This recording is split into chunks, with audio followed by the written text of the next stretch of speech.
Kaganda naman dito, oh. Ganda ng bahay.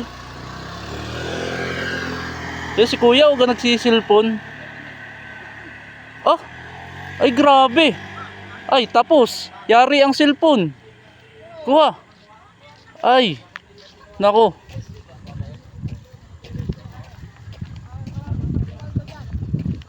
Oh, kuya, nangyari? Nalbot yung cellphone mo.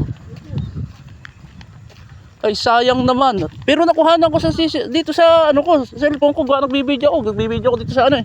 Ganda ng place dito. Kaso nahalbutan ka pala ng cellphone. Opo. Eh paano 'yan?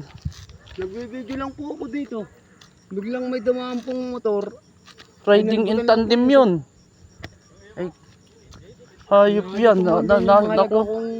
Doon pa yung mga mahalagang ano, dokumento kahit, sa mga ano. Kahit ano lang po, kahit bigyan lang po yung SIM sa akin, okay lang po sa Ay, paano may ibigay yun sa'yo? Eh, hinalbot na nga. Po eh. Ay, paano yan? Ay, kaso hindi ko rin naman nakilala kahit ating reviewin dito sa cellphone ko. Bayan na po, sir. Okay lang po. Sayang.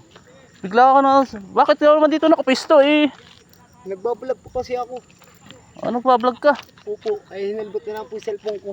Sayang. Malayo na po, hindi ko mahabon. Wala na. Sayang yun. O, dati papakita na lang natin sa barangay kung sa maaari. Sige po. Baka makikilala kung sino yung ano, baka may mga CCTV dyan. Opo, sir. Paano yan? Pero ako, sayang. Sige po, sir. Sige po, salamat po. Sayang si kuya, oh. Nakakuha na ng cellphone ng riding, oh. Kawawa naman.